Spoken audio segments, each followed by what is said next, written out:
Iran পৃথিবীর the fourth largest power centre হয়ে যাবে, এবং এটা অন দ্য প্রসেসে আছে। আগে ছিল না, বাট এই যুদ্ধ ইরানকে সেটা বানিয়ে দিচ্ছে। Iran is becoming the fourth largest power centre. এই মুহূর্তে আমেরিকার সামনে অপশন দুইটা। একটা হলো যে আমেরিকাকে ইরানকে অ্যালাউ করা, যে ইরান যাতে তার পৃথিবীর ফোর্থ বিগেস্ট পাওয়ার সেন্টার, আমেরিকা, রাশিয়া, চায়নার পরে দি ফোর্থ বিগেস্ট পাওয়ার সেন্টার হয়ে যাবে, অথবা যুদ্ধের মাধ্যমে এটাকে ফয়সলা করা। তো আমেরিকা ওই লাইনে যাচ্ছে, বাট যেটা ভয় পাচ্ছে, আপনি যদি ফক্স নিউজ কখনো ফলো করে থাকেন আমেরিকার, ফক্সটা বেসিক্যালি রিপাবলিকান চ্যানেল, এবং ফক্সটা বেসিক্যালি কিছু পাগল লোকের চ্যানেল আর কি। সেখানে এরকম হুমকি ধামকি, শুধু ট্রাম্প একা না, এরকম, হ্যাঁ, আপনি ট্রাম্পের চ্যানেলও বলতে পারবেন। একটা গ্রুপ আছে, তারা রেগুলারই এরকম হুমকি ধামকি দিয়ে যাবে। ইভেন আমি গতকালকেও ট্রাম্পেরই খুব ঘনিষ্ঠ জেনারেল কেন, তার কথা শুনলাম যে না, আমরা 75% কাজ করে ফেলেছি, সবকিছু ভুলে যাও, let us attack Iran again, fresh attack, বাকি 25% আমরা শেষ করে চলে আসবো। তো এখন ওইটাকে আমি খুব একটা গোনায় ধরছি না। আমি ইরানের দৃষ্টিতে বিষয়টাকে একটু জাজ করার চেষ্টা করছি। তো আমি, দেখেন, প্রথমত এই যে যুদ্ধ থামবে কি থামবে না, অথবা নেগোসিয়েশনে যাবে কি যাবে না, এই বিষয়ে আহ, আহ, আপনি যদি একটা বিষয়ে দেখেন, এটা আমার কথা না, এটা ওই যে সেই আমাদের প্রিয় প্রফেসর জন মিয়ারশারের কথা, যে উনি বলছেন যে ইরান আমেরিকাকে এবং ইসরায়েলকে তার জন্য এক্সিস্টেন্সিয়াল থ্রেট মনে করে। মানে ইরান তার অস্তিত্বের জন্য, তার বেঁচে থাকার জন্য আমেরিকা এবং ইসরায়েলকে হুমকি মনে করে। একই সাথে ইসরায়েলও ইরানকে তার জন্য এক্সিস্টেন্সিয়াল থ্রেট মনে করে। আমেরিকারও একটা সেগমেন্ট আছে, এটা ইহুদি লবিং বলি অথবা মগজ ধোলাই, তো আমেরিকার লোকজনেরও কম হয় নাই।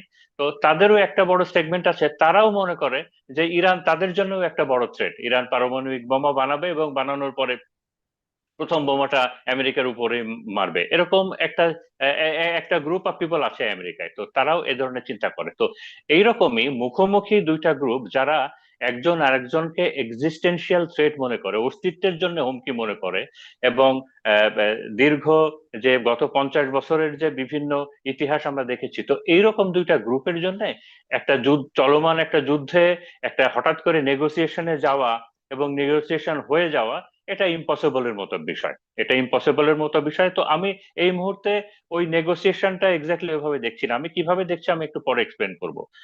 দ্বিতীয়ত, একটা কথা আছে যে পজ মানে হলো প্রিপারেশন। যুদ্ধের ময়দানে আইদার যুদ্ধ কমপ্লিটলি শেষ হয়ে গেছে, অথবা এই একটা পজ মানেই হলো প্রিপারেশন। তো প্রিপারেশনটা মানেই নেক্সট ফেজ, এবং নেক্সট ফেজ সবসময় একটু বড় আকারেই হয়। তো এখন কিন্তু এইখানে আমি ইরানের অ্যাঙ্গেল থেকে বলছি, আমি ইরানের দৃষ্টি থেকেই বলছি যে ইরান জানে যে আহ, আমেরিকার ক্যাপাবিলিটি এবং আমেরিকার বর্তমান অবস্থাটা কি। কারণ আমেরিকান থিঙ্ক ট্যাঙ্করাই সেটা খুব ক্লিয়ার করে বলেছেন যে যে যদি নেক্সট ফেজের অপারেশন হয়, তো সেখানে তো অপারেশন কাদের দিয়ে হবে? আর্মি, নেভি, এয়ারফোর্স, তিনটা। তো বলছে যে আর্মি ফিজিবিলিটি জিরো। এখানে ইরানের বিরুদ্ধে আমেরিকান আর্মির এই ইকুয়েশনটা না টানাই ভালো, বিকজ এটার কোনো সম্ভাবনা নাই। এয়ারফোর্স দিয়ে এই গত 40 দিনের যে যুদ্ধটা হয়েছে, সম্পূর্ণ এই যুদ্ধটা শুরু হয়েছে এয়ারফোর্স দিয়ে, কন্টিনিউ হয়েছে। বেসিক্যালি এটা একটা এয়ারফোর্স ব্যাটেল ছিল, এবং এই এয়ারফোর্স ব্যাটেলের মাধ্যমে কোনো মানে আশানুরূপ কোনো ফলাফল আমেরিকা ইসরায়েল পায় নাই।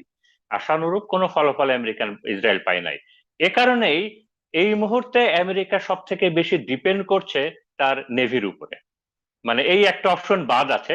তো আমেরিকা ডিপেন্ড করছে তার নেভির উপরে। এই থার্ড ফেজটা, এই সেকেন্ড ফেজের যুদ্ধটা যদি শুরু হয়, আপনারা এখানে ওই আমেরিকান নেভি পূর্ণ মাত্রায় ব্যবহার হচ্ছে এটা দেখবেন। এরা কতটুকু সফল হবে, ইরানের মিসাইল কিভাবে রিটেলিয়েট করবে, সেটা পরে। আমি আমি থিওরির কথা বলছি এটা। তো একই সাথে আমি ইরানের দৃষ্টিতেই দেখছি বিষয়টা, যে ইরান দেখছে যে নেগোসিয়েশন টিমে কারা আছে। ইরানের যে স্পিকার এবং ইরানের যে পররাষ্ট্রমন্ত্রী জনাব আগারচি, দুজনই ক্যাটাগরিক্যালি বলেছিলেন যে পাকিস্তানে যখন আমরা নেগোসিয়েশনের টেবিলে বসেছিলাম, আমরা দিব্যি সেখানে দেখেছি যে নেগোসিয়েশনের টেবিলে দুইটা ডিভাইডেশন। আমি ভাইস প্রেসিডেন্ট ভেন্স একটা থিঙ্কিং এ আছেন, এবং মিস্টার হুইটকপ এবং জ্যারেড কুশনার একটা থিঙ্কিং এ আছেন, এবং সম্পূর্ণ বিষয়টা ভেস্তে দিচ্ছিল মিস্টার হুইটকপ এবং আপনার এই যে ট্রাম্পের জামাই জ্যারেড কুশনার এবং মিস্টার আগারচি আমেরিকা ইরানের পররাষ্ট্রমন্ত্রী। উনি দুঃখ করে বলছিলেন যে ওনাদের দিকে তাকালে আমার মনে হতো যে আমি নেতানিয়াহুকে দেখছি আমার টেবিলের ওপাশে। উনি বলছিলেন যে টেবিলের ওপাশে ওই মিস্টার ডেভিড হুইটকপ এবং জ্যারেড কুশনারকে দেখলে এবং তারা যেভাবে জিনিসগুলো করতো, আমাকে মনে হতো যে আমরা মনে হয় টেবিলের ওপাশে নেতানিয়াহুকে দেখছি। তো আর একই সাথে একটা নেগোসিয়েশন এভাবে হয় না। কেন হয় না? এই যে আহ, আমি যদি অন্যভাবে বলি যে লাস্ট আমেরিকা আর ইরানের যে নেগোসিয়েশনটা হয়েছে, একটা নেগোসিয়েশন যেটা বারাক ওবামার সময় হয়েছে, সেটা প্রায় 1.5 বছর ধরে ওই নেগোসিয়েশনটা হয়েছিল, এবং ওই নেগোসিয়েশনের শেষের দিকে ফাইনাল স্টেজে রাশিয়া যুক্ত হয়েছিল, তারপরে চায়না যুক্ত হয়েছিল, ইউরোপ যুক্ত হয়েছিল। ওই নেগোসিয়েশনের টোটাল এটা ছিল যেটা পেপারটা, এটা ছিল হলো 160 পেজ, 160 পেজের নেগোসিয়েশন ছিল। একই সাথে বলছে যে একটা নেগোসিয়েশন যে আমরা টেবিলে বসবো, এখানে কোনো এক্সপার্ট নাই। এই যে নেগোসিয়েট টেবিলে আমেরিকা কোনো এক্সপার্ট আনে নাই, কোনো এক্সপার্ট আনেন। বলছে আপনার নিউক্লিয়ার ইস্যু নিয়ে আলাপ করব, এই নিউক্লিয়ার ইস্যুটা নিয়ে যখন আলাপ করব, এই যে ইউরেনিয়াম গুলো কিভাবে কি হবে এগুলো নিয়ে যদি আলাপ করতে যাই, এখানে প্রচুর টেকনিক্যাল বিষয় আছে। তো এই যে টেকনিক্যাল বিষয়গুলো কার সঙ্গে আলাপ করা হবে? বলে টেবিলে কেউ ছিল না। টেবিলে কে আছে? জ্যারেড কুশনার আছে আর স্টিভ হুইটকপ আছে, যারা হলো নেতানিয়াহু, ইরানি ওনারে বলছে আমরা তো 72 জন নিয়ে গিয়েছিলাম। তো আপনারা দিয়েছেন এই দুজন, যাদের কাছে কোনো কিছুর আনসার নাই, যাদের কাছে কোনো কিছুরই আনসার নাই। তো একই সাথে একই সাথে আহ, যেটা বলছেন যে এই পুরা সিস্টেমটা একটা লুপের ভিতরে আটকে গেছে। একটা লুপ। এই লুপটা কি? এই লুপটা হলো যে আহ, ইরান হরমুজ থেকে তার হরমুজটা ওপেন করবে না। ইরান হরমুজটা ওপেন করবেন না যতক্ষণ না আমেরিকা তার ব্লকেটটা তুলে নিচ্ছে। আবার আমেরিকা তার ব্লকেটটা তুলে নিবে না যতক্ষণ না আমেরিকা তার পছন্দ মতো একটা ডিল পাচ্ছে। আমেরিকা তার পছন্দ মতো একটা ডিল পাবে না যতক্ষণ না পর্যন্ত ওই নিউক্লিয়ার ইস্যুটার একটা সেটেলমেন্ট হয়, ওই আনরিজলভ কোশ্চেনটার একটা আনসার হয়। আর নিউক্লিয়ার ওই ইস্যুটারও একটা সলভ হবে না, কারণ ইসরায়েলের রিকোয়ারমেন্ট হলো এখানে জিরো, জিরো টলারেন্স। ট্রাম্প প্রশাসন এবং ট্রাম্প যতক্ষণ না এটা জিরোতে যাচ্ছে ততক্ষণ ইসরায়েল এটাকে মানবে না এবং এটাকে হতে দিবে না। তো এই লুপের ভিতরে আটকে আছে। তো একই সাথে এখন আর একটা বিষয়ও খুব ইম্পর্টেন্ট হয়ে গেছে, এবং এই বিষয়টা হয়ে গেছে যে এই অবস্থায় যদি চলতে থাকে, professor Robert Pape Chicago university উনি বলেছেন, তাহলে ইরান কি হবে? ইরান পৃথিবীর the fourth largest power centre হয়ে যাবে, এবং এটা অন দ্য প্রসেসে আছে। আগে ছিল না, বাট এই যুদ্ধ ইরানকে সেটা বানিয়ে দিচ্ছে। Iran is becoming the fourth largest power centre. এর কারণটা হলো যে এই মুহূর্তে এভাবে যদি শেষ হয়, হরমুজটা ইরানের আন্ডারে থেকে যাবে এবং ইরান ইকোনমিক্যালি রিচ হয়ে যাবে। একই সাথে নিউক্লিয়ার এই ইস্যুটাও ইরানের আন্ডারে থেকে যাবে এবং ইরান মিলিটারিলি রিচ হয়ে যাবে। ইন্টার মিডিল ইস্ট এখন খুব সেবি অবস্থায় আছে, এবং ইন্টার মিডিল ইস্টের ইকোনমি রাফলি 25 থেকে 30% তাদের জিডিপির ক্ষতিগ্রস্ত হয়েছে। এবং আমরা জানি স্ট্র্যাটেজিক্যালি ইরান এই এলাকায় কত ইম্পর্টেন্ট। তো বলছে যে এই মুহূর্তে আমেরিকার সামনে অপশন দুইটা। একটা হলো যে আমেরিকাকে ইরানকে অ্যালাউ করা, যে ইরান যাতে তার পৃথিবীর ফোর্থ বিগেস্ট পাওয়ার সেন্টার, আমেরিকা রাশিয়া চায়নার পরে দি ফোর্থ বিগেস্ট পাওয়ার সেন্টার হয়ে যাবে, অথবা যুদ্ধের মাধ্যমে এটাকে ফয়সলা করা। তো আমেরিকা ওই লাইনে যাচ্ছে, বাট যেতে ভয় পাচ্ছে। কেন ভয় পাচ্ছে আমি একটু পরে বলছি। তো এখন এই যে এখন আমি ইরানের সামনে কি কোনো ইরান যে গভর্নমেন্টটা আছে তাদের সামনে কি কোনো পথ খোলা আছে? তাদের সামনে কোনো পথ খোলা নাই। কেন? ওই যে আমি প্রথমেই বললাম যে তারা আমেরিকা এবং ইসরায়েলকে তাদের জন্য এক্সিস্টেন্সিয়াল থ্রেট মনে করে।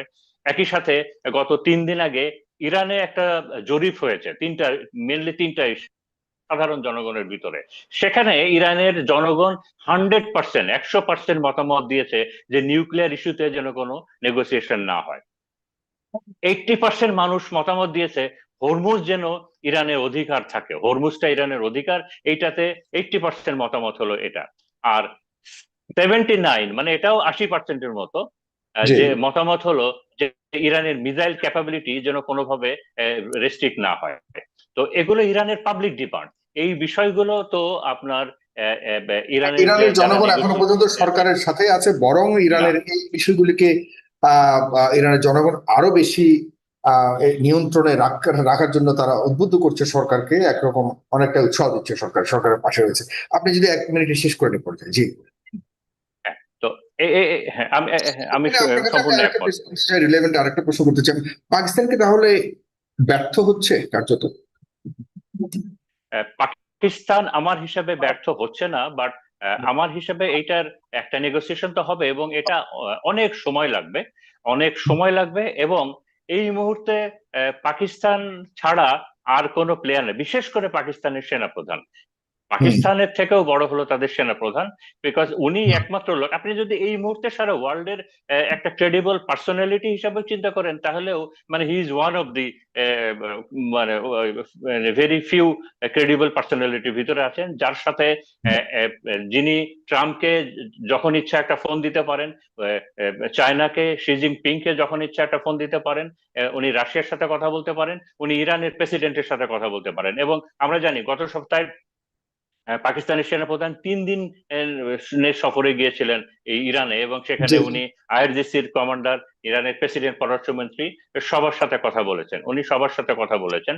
তো আমি আর 1 মিনিট সময় নিব সাগর ভাই। এইখানে একটা অ্যাসেসমেন্ট আছে, হলো যে আমেরিকা ধরে নিচ্ছে, কিংবা আমেরিকার ওই যে ট্রাম্প অ্যাডমিনিস্ট্রেশনের একটা বড় অংশ ধরে নিচ্ছে যে ইরান মনে হয় তার অক্সিজেন শেষ হয়ে যাচ্ছে, যেভাবে ইকোনমিক ব্লকেট দেওয়া আছে কিংবা বিভিন্ন। বাট এটা রং, কারণ হলো যে ইরানের সাথে চায়নার, এবং সবাই যেটা বলছে যে এই মুহূর্তে ইরানের যে রিজার্ভ, ইরানের যে ভেতরকার যে অবস্থা, এবং আহ, ইরানের যে এক্সটার্নাল যে সাপোর্ট আছে চায়না, রাশিয়া এবং অন্যান্য, যে ইরান তার 4 মাসের অক্সিজেন এখনো ইরানের আছে, তার 4 মাসের অক্সিজেন এবং এখনো ইরানে আছে। তো দুইটা ঘড়ি চলছে, একটা আমেরিকার ঘড়ি চলছে, যে একটা ইরানের ঘড়ি চলছে। কোন ঘড়িটা তার টার্গেটে আগে পৌঁছাবে? আমেরিকার ঘড়িতে 4টা বিষয় টিক টিক করছে। তার একটা বিষয় আছে হলো যে ইউএস এর গভর্নমেন্ট, তার অ্যাডমিনিস্ট্রেশনের ভিতরে কেওয়াস, এটা বেড়ে বেড়ে এক্সট্রিম পর্যায়ে চলে গেছে, এইটা কখন কলাপস করে।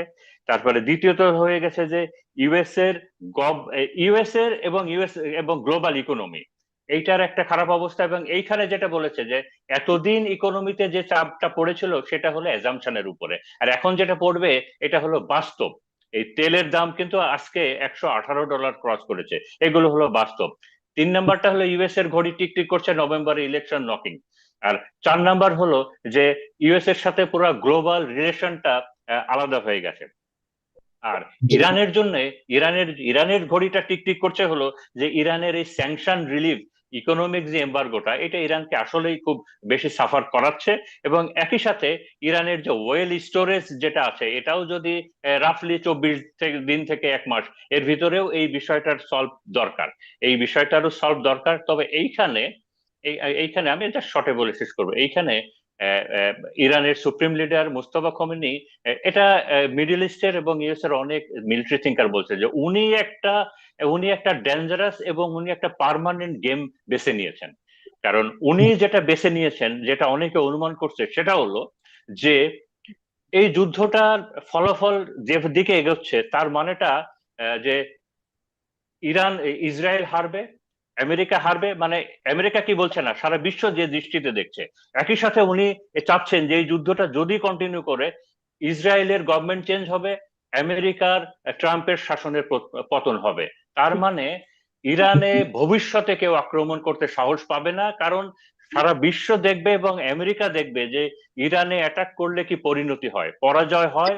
একটি বড় ইরানে ধরনের অ্যাটাক করলে উদাহরণ সারা থাকবে বিশ্ব সাফার সামনের করে, সময়, এবং যদি আমেরিকার যদি যদি সরকার এবার পর্যন্ত বদল আসলে হয়। ইরান টিকে যেতে পারে। দেন আপনাকে অনেক ধন্যবাদ, জি। হ্যাঁ।